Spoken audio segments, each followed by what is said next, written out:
Good morning, all. Good morning, all. It's Melli. It is Wednesday morning at 8:40 a.m.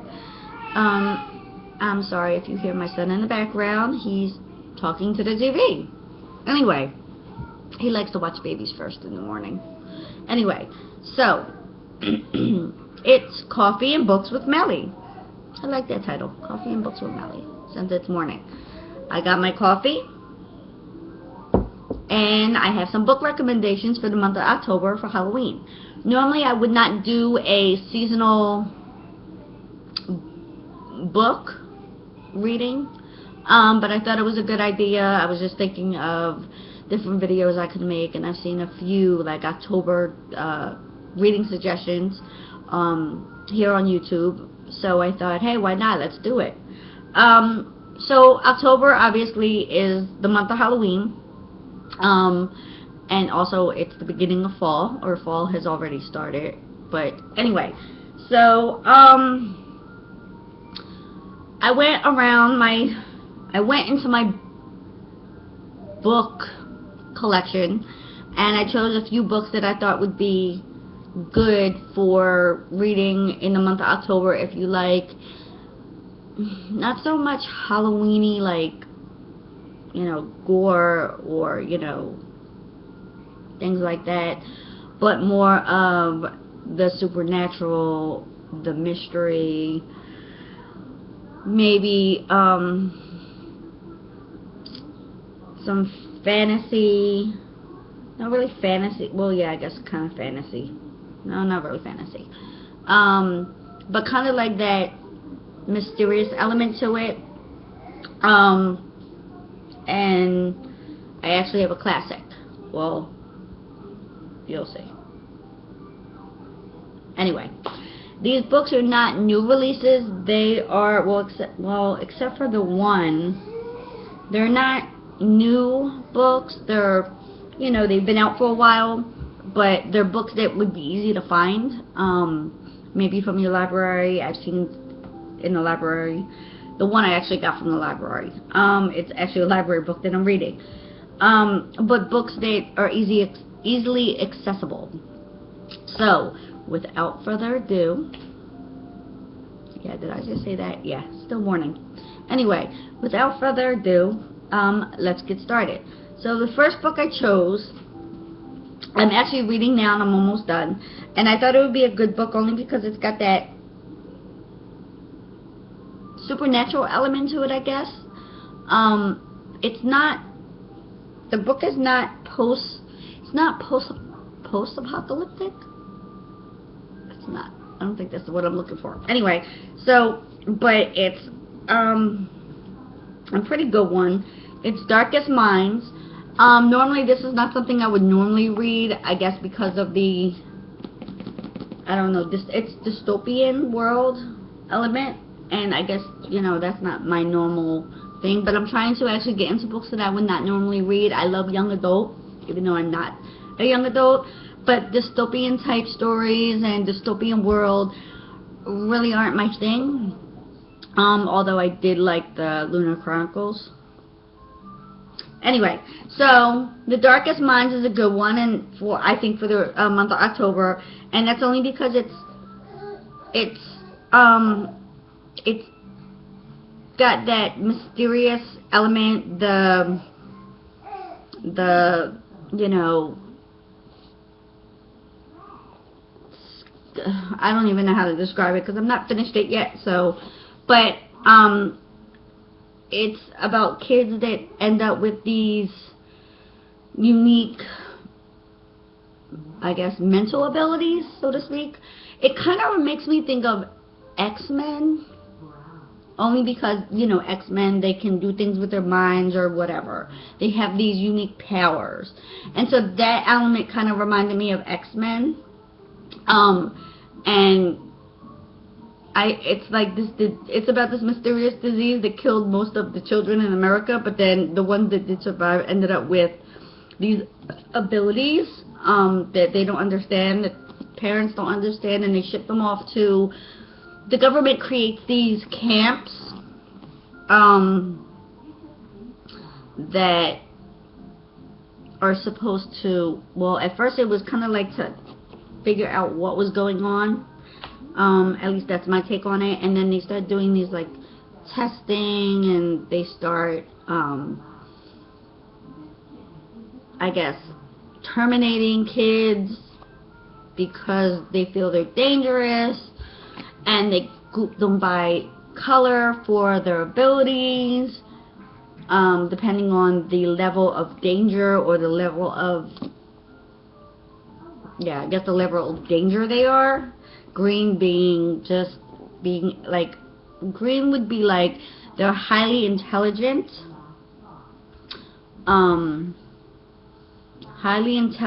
can like solve problems and things, so they're not really physically a danger, they're just, you know, very extremely smart. And I guess orange, I think orange would probably be the most dangerous, because they can mind control you in a sense. Anyway, I'm not done the book. I'm on page, if I can find my bookmark, because I was reading it kind of in the dark last night at 1 o'clock in the morning. I'm on page 311, which is chapter 20, so I am a good way done, as you can see. I'll probably finish it by today or tomorrow. Anyway, enough rambling about that. I will do a review and let you know what I thought about it. The second book I chose, if my cat could get off the chair that my books are sitting on, is Dracula's Guest. Dracula's Guest, it's actually, Dracula's Guest was actually a short story done by Bram Stoker that was never published, and it was published, I guess recently, not recently, but, it was published. And Dracula's Guest was kind of like a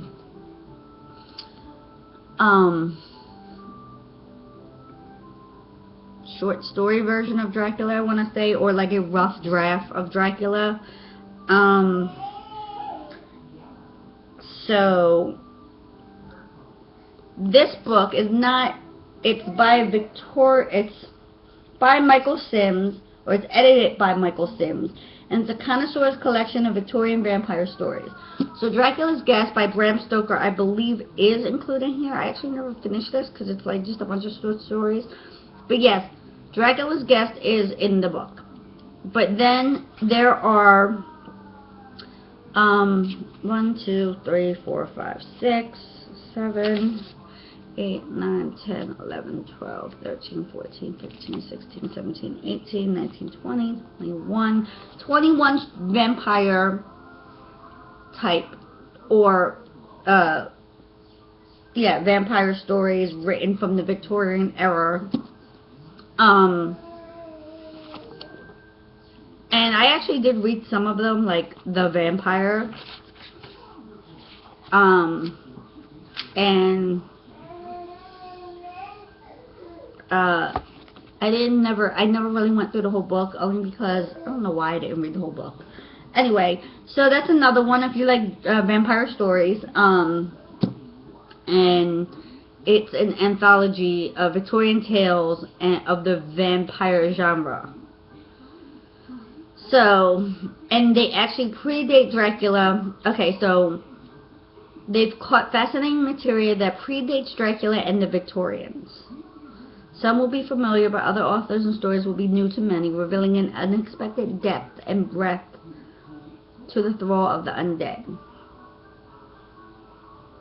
So, it actually was really, I guess, a good book. I never read all the stories. The third book, which is a book I'm actually going to read this month because I think it's a great one, is Sinful Folk. And it's not really, I guess, Halloween-y. It's a historical type, mystery type-esque book. It's, this was one of the books that I've mentioned before as a surprise book mail by Ned Hayes. And I got it because I requested it so I could do a review, so I want to read it. And it's a murder mystery. And I think that's a really good book to read for Halloween, or the month of October because it's a murder mystery. It's got that suspense. It's got the, you know, it's a little bit, you know, historical in a sense. So I thought that was a good one because mystery is always a good type of book to read for Halloween because there's the mystery around Halloween, the spookiness, the goriness.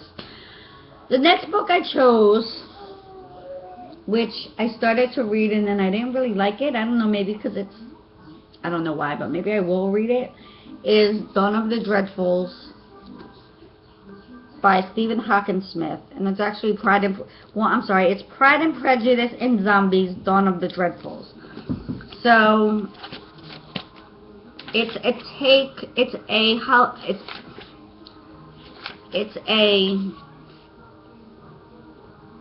prequel to Pride and Prejudice and Zombies, which I'm pretty sure I have somewhere. At least I thought I had. Maybe I just read it. I don't know. Anyway, but I know I read Pride, Prejudice, and Zombies. I may own it. I'm not sure. Anyway, so I actually started reading it, and then I never finished it. And this is like obviously the beginning of how it happened. It was 4 years before Pride and Prejudice and Zombies happened. So it's kind of like it's the before tale leading into this. And I believe, though, it came out after. Obviously, it came out after.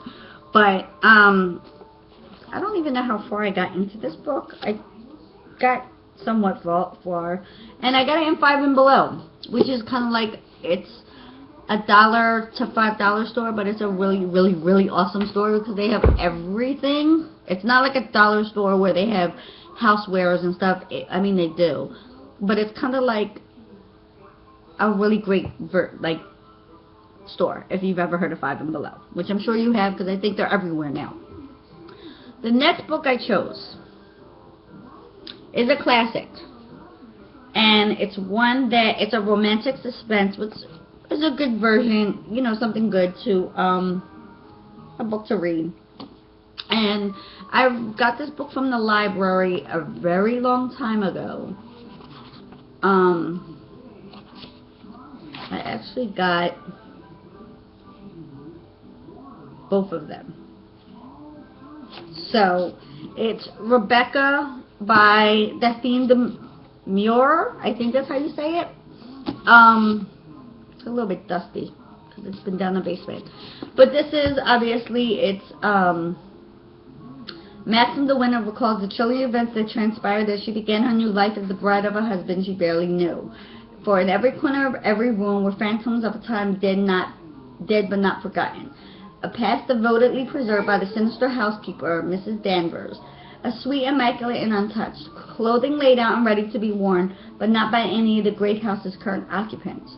With an eerie presentiment of evil tightening her heart, the second Mrs. De Winter walked in the shadow of her mysterious predecessor, determined to uncover the darkest secrets and shattering truth about Maxim's first wife and the late and hauntingly beautiful Rebecca. Okay, so I got this book from the I actually didn't get this book from the library. I got the book by Sally Buman, which is Rebecca's Tale, which is just that. It's Rebecca's story, but it's obviously it's not by the same author, which I just said. So that would actually be another good one to read for Halloween because it's also suspenseful, and it's also it's kind of like a romantic suspense story. But this one I thought was really good if you like historical romance, a classic. I may actually read this. I'm adding to my TBR list as I'm doing recommendations. But I really, really, really love this book. And I recommend it if you haven't read it. It's like awesome. And now my hands are dirty from the dust. The next book I chose was Out by Natsuo Farino. If I'm saying that wrong, I apologize, which I know I am. And this is a Japanese thriller, and this actually was pretty gory, not gory, but well, I guess you could say it's kind of gory. It's about a woman and a mother who works the night shift making lunches at a warehouse, and she kills her abusive husband, and then she seeks the help of co-workers that are her close friends to help dispose of the body and cover up the crime. And then it's like it goes into, it's it's a masterpiece. It says at once a masterpiece of literary suspense and pitch black comedy of gender warfare. Elle is also a moving evocation of the pressures and prejudice that drive women to extreme deeds and the friendship that bolster them in the aftermath. So I mean, I read this a very long time ago. I actually think I got this from a book club I once was part of. I don't remember the name of it. And I was pregnant with my second child. And at that time, by that time, I wasn't working because I was put on bed rest because I got pneumonia and I needed to find something to do. And I just started ordering books and reading. So this one is actually really good, and I've read it twice. So I mean, that's how good it is. So it's scary. It's kind of gory because she gives like really good detail about like what happened. And things like that. And I actually have another one from her, and I believe I have another book from her.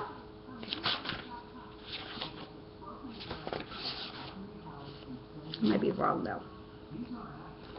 It doesn't list her books though. So that's that. Anyway, so that's a really good one to read if you want a little bit of gore, a little bit of crime, like a crime fiction novel.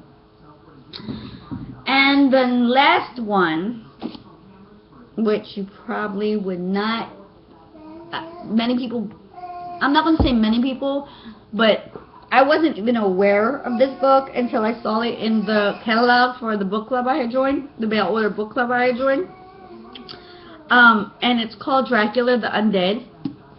And it's a sequel to the original by Bram Stoker.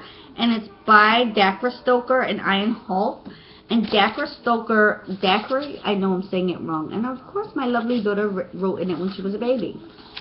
See? So I'm glad I kept it because, oh, lovely.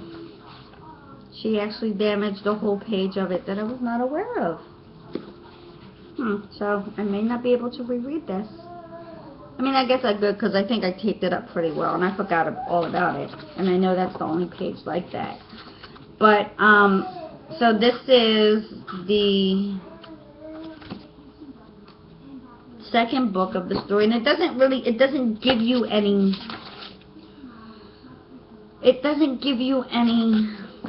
previews of the book. It's kind of a mystery. But it says www.draculatheundead.com. And I did do a little research on it to make sure that it was true to its word. It was a sequel, and it was. It was kind of like the, Bram Stoker had started a book, a sequel to Dracula, but it was never finished. And what they did was they took that unfinished work and they kind of weaved it in, they created upon it. So that's why it's like a co-author read by Ian Holt. And it's actually a pretty good book that I that I read. And am I going to be able to read it if I want to?